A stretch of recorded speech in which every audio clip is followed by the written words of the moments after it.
د یو خور سوال کړی چې یو زنانه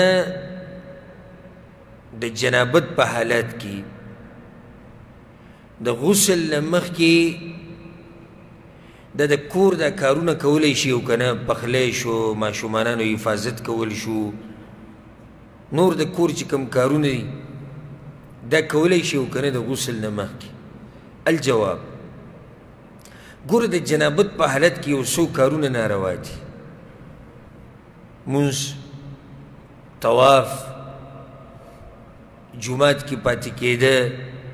اگر که بعضو مسلو کې لږ اختلاف شتی د قرآن قرت شو قرآن لاس وړله شو دا مسلې دا کارونه چې دا په جنوب باندې څه دي حرام دي دا کارونه پې حرام دي دین علاوه چې کوم کارونه دي هغه څه دي جایز دي او دا خبرې بې دلیله دي چې زموږ په دې خلکو کې مشهورې دي کوم سړی د جنابت په حالت کې او د غسل ونه کړي او په دې ځمکه روان او ځمکه ورته خیرې کوي دا ټولې بې دلیله خبرې دي په دې هېڅ دلیل نشته بلکې موږ پې د دلیل خوی شو د دې په مقابله کې د دې په عکس باندې چې دا کار روا دی او دلایل په ډېر زیات دي خو یو درته ذکر کوم ځکه چې موږ سره سوالونه نور زیات دي په صحیح بخاري صحیح مسلم کې دا حدیث ته ما بیان کړی دی په عامو درسونو کې زموږ مخې ته څو څو پیرې راغلی په هغې کې دا دی ابو هریره رضی الله عنه د پیغمبر صلی الله علیه وسلم سره میلاو شو فی بعض طریق المدینه وهو جنوب د مدینې په بعضو کوڅو کې ورسره میلاو شو او ابو هریره د څه په حالت کې جنابت په حالت کې خیال هم دی که نه ګوره بهر ته راوتی دی بازار ته راوتی دی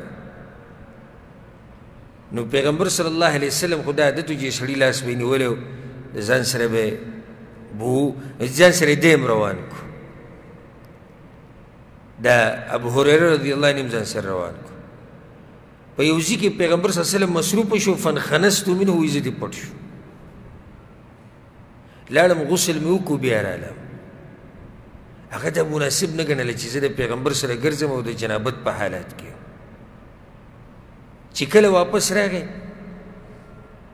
وی پیغمبر صلی الله علیه وسلم انتظار کو ناس وته وی اين كنت يا ابا هريره ابو هريره ته کوم ځای کې وي هغه ورته كنت جنوبا یا رسول الله زه د جنابت په حالت کې وم فكرهت ان اجالسك وانا على غير طهاره وزما دا نه و خوښ چې زه تا سره ګرځم راګرځم او زه طهارت کې نه یم پیغمبر صلی الله علیه وسلم ورته سبحان الله ان المسلم لا ينجس مسلمان نه پلیتېږي دلیل زموږ دلته څه و تاسو په دې مسله څنګه پوه شوئ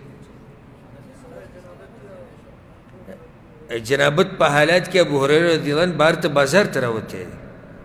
او که چېرته دا کار ناروا وی نو پیغمبر صلی الله علیه وسلم به